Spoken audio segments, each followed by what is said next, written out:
यहाँ के हर व्यक्ति की और खास तौर से हर गरीब की, हर जरूरतमंद की चिंता करने के लिए जम्मू कश्मीर प्रशासन पूरी शिद्दत, संवेदना के साथ पूरी तरह प्रतिबद्ध है। हम जो कहेंगे उतना जरूर करेंगे, ये मैं कहना चाहता हूं।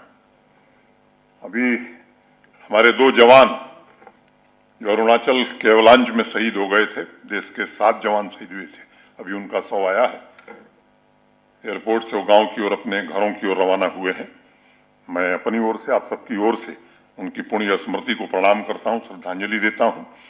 अब तक जो कानून था, जम्मू कश्मीर का रहने वाला कोई सेना का जवान अगर शहीद होता था दूसरे प्रदेश में तो 4 लाख रुपए की सहायता दी जाती थी। यहां 5 लाख रुपए की अगर यहां होता था।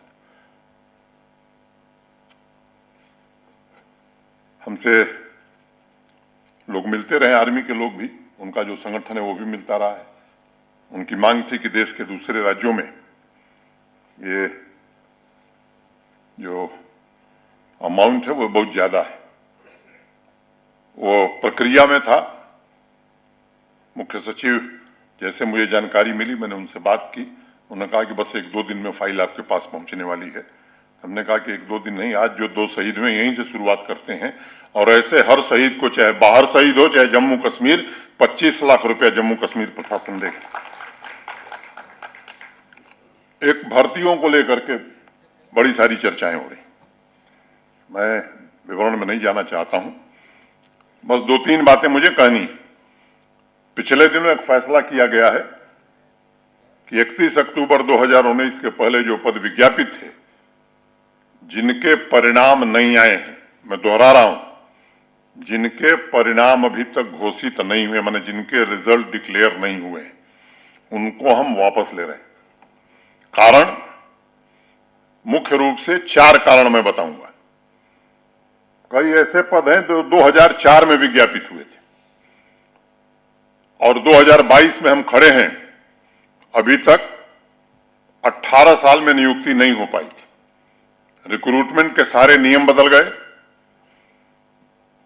डोमिसाइल लोगों को मिल गया, भारतीय संविधान के अंतर्गत दिए गए रिजर्वेशन की व्यवस्था यहां जम्मू कश्मीर में हो गई और लद्दाख अलग होने के बाद अनेक पद लद्दाख को दे दिए गए।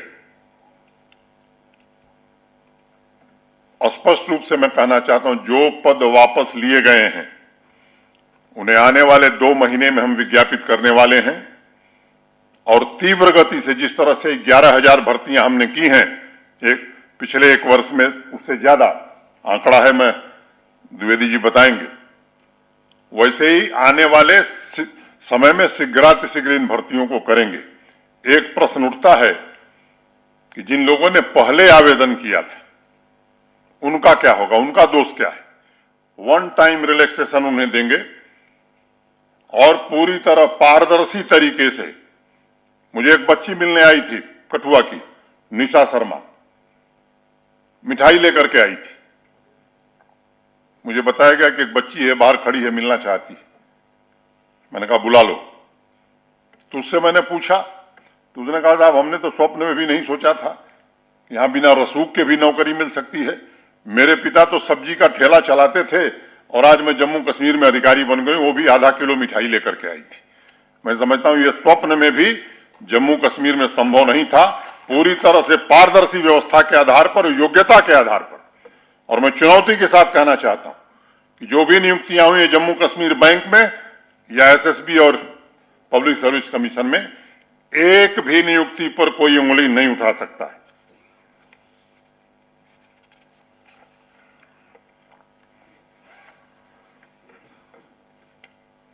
एक चतुर्थ श्रेणी के पद हमने विज्ञापित किए थे। सामान्य रूप से जितने पद हमारे होते हैं, जैसे 5,000 मान लीजिए लोगों को, 5,000 पोस्ट है हमारे पास, तो हम 4 गुना 5 गुना इतने लोगों को ही बुलाते हैं। तो जितने पद हमारे पास थे उस हिसाब से 4 गुना 5 गुना लोगों को बुलाया गया। अब उसमें कई लोग ऐसे निकले जो उधमपुर में भी नौकरी पा गए थे, डोडा में भी पा गए थे। तो जहां 8,000 पद भरने थे 8,500, हम 5,000 ही भर पाए, 5,500। तो एक फैसला यह भी हमने किया कि उसी मेरिट के आधार पर जो शेष 3,000 पद हैं उन्हें भी हम 2 महीने में भर देंगे, ताकि जो बेरोजगार हमारे युवा साथी हैं उन्हें नौकरी का मुकम्मल प्रबंध हो जाए।